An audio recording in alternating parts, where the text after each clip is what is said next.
사람을 먼저 생각하는 본격 시사 클래스 뉴스 공감을 듣고 계십니다.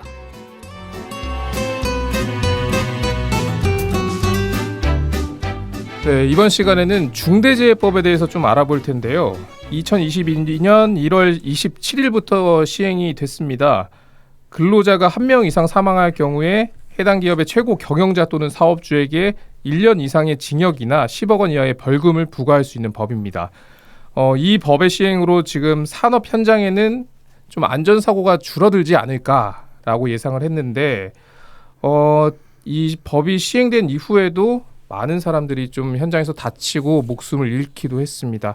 어떤 문제가 있는지 살펴보겠습니다. 정진우 서울 과기대 교수 모셨습니다. 안녕하십니까? 예, 안녕하십니까? 반갑습니다. 예, 교수님 제가 방금 조금 설명을 했는데 이 강력한 처벌을 앞세운 중대재해법이 시행이 됐는데 이 안타까운 사고가 계속 많이 일어난 건 좀 어떤 이유 때문인가요? 예, 지금도 1년에 작년 말 기준으로 거의 874명 정도가 사고 사망만 보더라도 874명. 그러니까 예년보다 조금 숫자가 오히려 더 늘어난 사망 사고 숫자가 늘어났고요.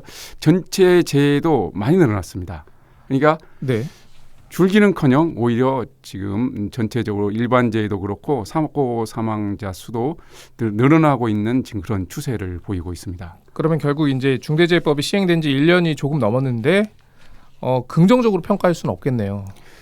근데 문제는 이게 숫자가 늘어난 것뿐만 아니라 네. 좀 더 심각하게 정말 우리가 좀 현실을 직시를 할 필요가 있는 것이 산재 예방 행정 인력이 2.3배가 최근 5년간 2.3배가 늘어났고 네. 그다음에 또 예산도 거의 2.5배가 늘어났습니다. 예산도 산재 예방에 지출되는 늘어났으면은 더 안전한 그 노동 현장이 돼야 되는 거 아닌가요? 그렇죠. 그리고 또 산업안전공단 준 정부라고 할 수 있는 산업안전공단 인력은 700명이나 늘어났습니다.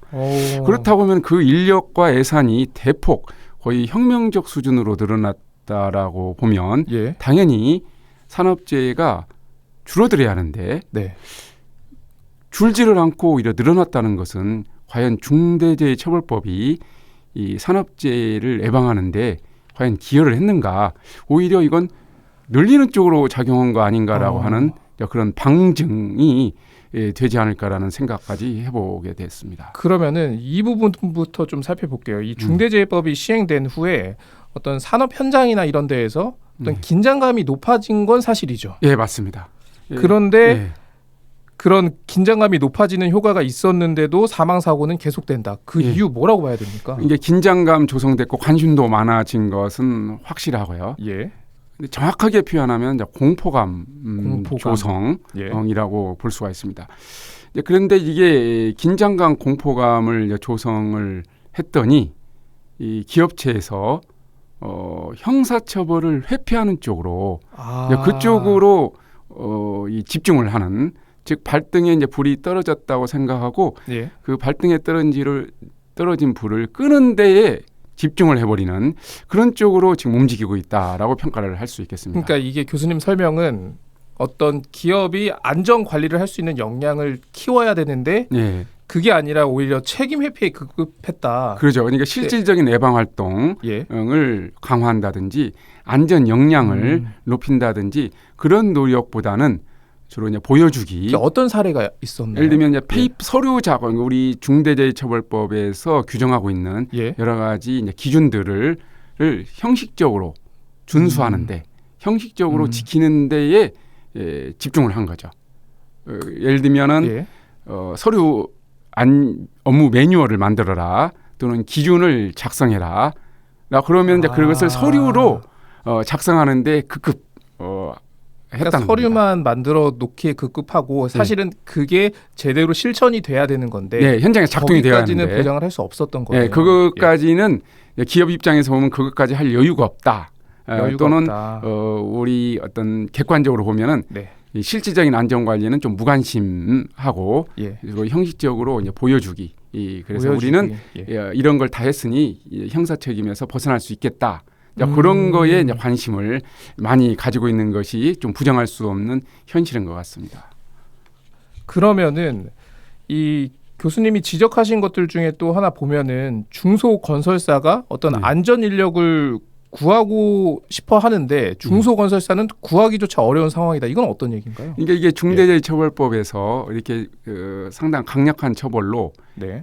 공포감을 이제 조성하다 보니까 그 대기업 이라든지 공공기관들, 공기업을 중심으로 이 안전 인력들을 예. 많이 이제 채용을 하게 되었습니다. 아, 예.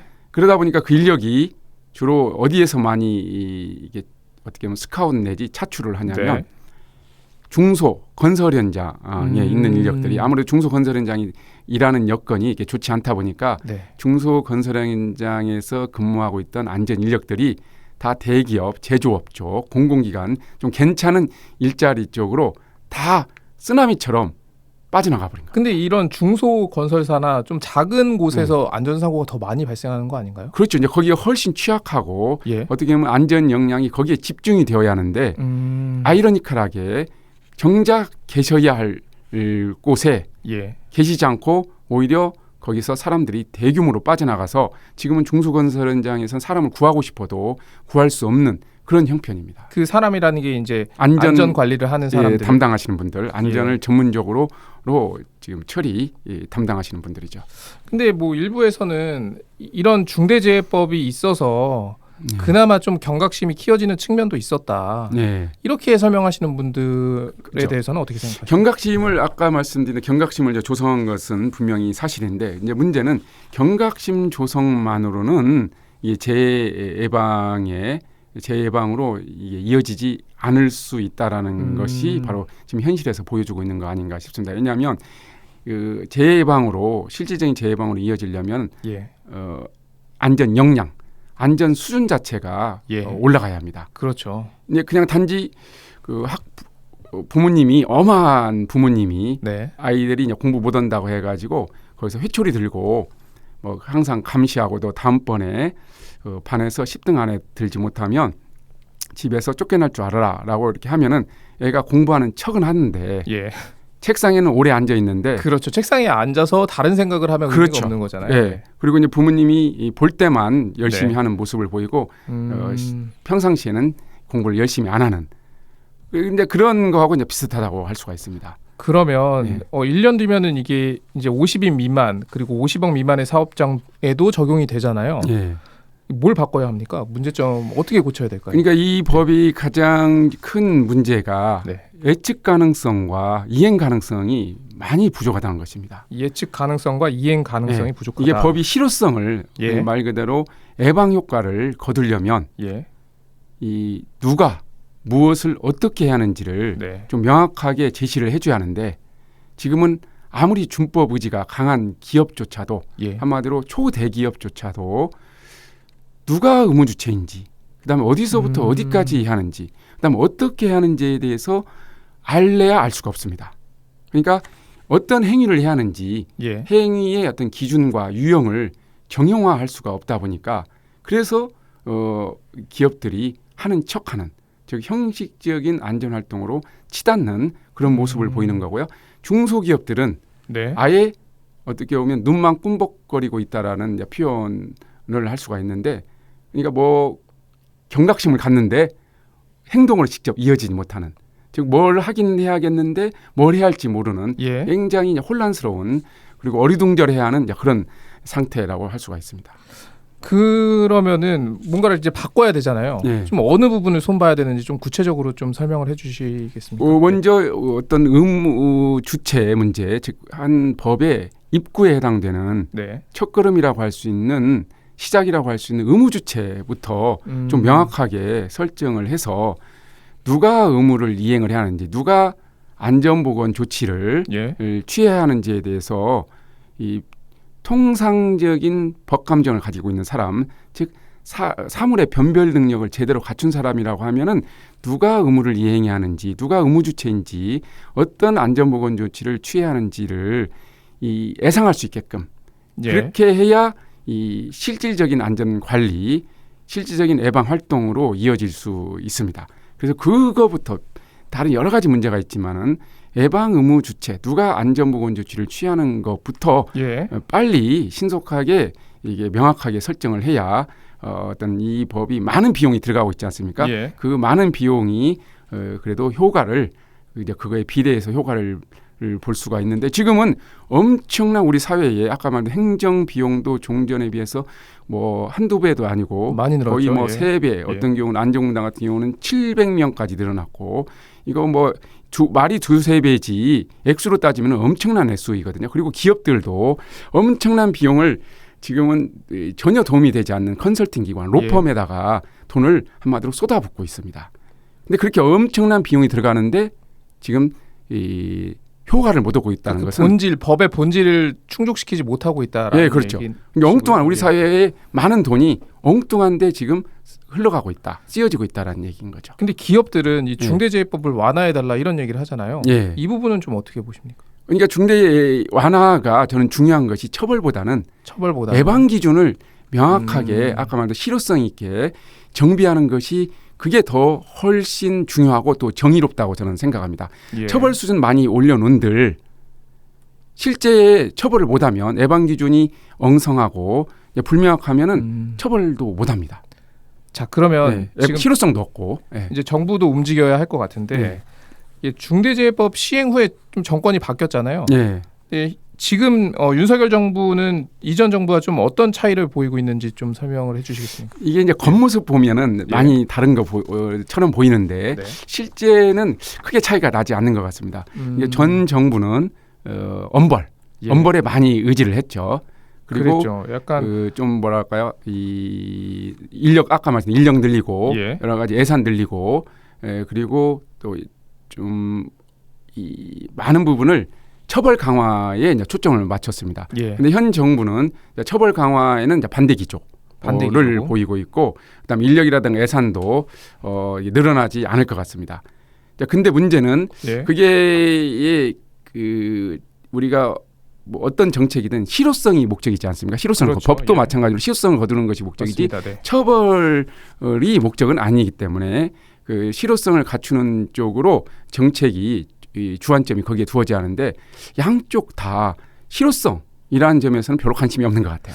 근데 영국 같은 경우에는 되게 더 세지 않나요? 그 처벌 규정이? 그런데 이제 영국 우리 중대재해처벌법이 영국의 법인과실치사법을 제정의 모티브로 삼긴 했는데 많이 다릅니다. 그러니까 영국의 경우에는 영국의 산업안전보건법에 어떤 중대재해가 발생했을 때 사망사고 같은 중대재해가 발생했을 때 강하게 처벌한다는 규정이 영국의 산업안전보건법은 없었습니다. 지금도 없고요. 그렇기 때문에 사망사고 발생했을 때 강하게 처벌하겠다고 하는 법인과실치사법이 제정될 만한 이유가 있었던 거죠. 그런데 우리나라는 이미 산업안전보건법에 사망사고가 발생했을 때 강하게 처벌한다는 규정을 이미 가지고 있었습니다. 이미 가지고 있었고, 이제 그런 상태에서 중대재해처벌법이 산업안전보건법과 비슷한 내용으로 다만 처벌 수준만 상당히 이제 올린 상태로 비슷한 내용으로 제정이 된 거죠.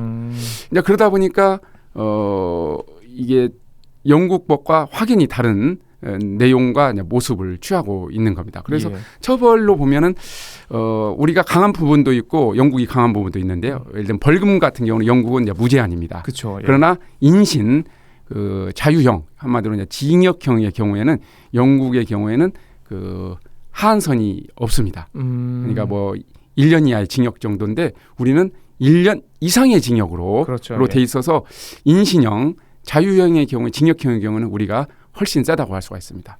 자, 그리고 이 중대재해법이 위헌 논란이 있다 이런 얘기도 있는데 이 부분은 좀 어떻게 보십니까? 그러니까 아까 말씀대로 이 법이 사물의 변별 능력을 제대로 갖춘 사람이라고 하면 어떤 행동을 해야 하는지 어떤 행동을 하지 말아야 하는지에 대해서 최소한 윤곽이라도 이렇게 감이라도 잡을 수 있어야 하는데 지금은 누가 무엇을 어떻게 해야 하는지를 아무리 준법 의지가 강한 사람도 아마도 전문가조차도 판단하기 어려운 부분들이 굉장히 많습니다. 예를 들면 일단 건물에 여기 지금 평화방송에 엘리베이터가 지금 설치돼 있지 않습니까? 그러면 엘리베이터를 설치한다든지 유지보수할 때 외부 업체가 이제 오는 거죠. 외부 엘리베이터에 관련 우리 평화방송이 이 건물을 소유하고 있고 아무리 큰 외부 업체보다 크다고 하더라도 전문성이 떨어지니까요. 그렇죠. 그러면 그런 경우에 엘리베이터를 유지 보수하기 위해서 엘리베이터를 이제 작업을 할 경우에 그러면 그때의 중대재해처벌법상의 안전보건 조치 의무를 우리 평화방송에서 해야 하는지 아니면 그 엘리베이터 유지 보수업체에서 해야 하는지 판단할 수가 없습니다. 전문가 조차도 다 의견이 갈리고요. 그다음에 고용 이 법의 주무부처인 고용노동부조차도 답변을 지금 못하고 있는 상태입니다. 그러면은 하루빨리 좀 고쳐야 하겠네요. 그렇죠. 이 공포감 조성만으로는 이렇게 예방 기준이 예. 불명확하고 누가 무엇을 어떻게 해야 할지가 불명확한 상태에서는 아무리 이 처벌 기준을 올려서 공포감을 조성한다 한들 실제 실효성 있는 예방으로 이어지지 못합니다. 그러니까 이 법이 결국에는 그 노동자들의 안타까운 사망 사고를 막기 위한 것이라는 점을 뭐 다들 기억하고 좀 바꿔 나가야 할 것 같습니다. 그렇죠. 그 취지에 맞게 실제로 그렇게 현실에서 작동이 되도록 정말 현실을 직시를 할 필요가 있다는 겁니다. 그러니까 이 겉으로 그냥 단지 관심이 많아졌다라는 거에 취하지 말고 정말 실제로 이게 노동자들의 이 안전을 보호하는데 실질적으로 기여를 하고 있는지 그 부분을 좀 냉정하게 좀 살펴볼 필요가 있다고 생각합니다. 정치권도 우리가 엄벌하겠습니다라고 외치는 것뿐만 외침을 들으면 속 시원할 수는 있겠죠. 그렇지만 그보다는 정말 안전한 세상을 만드는 데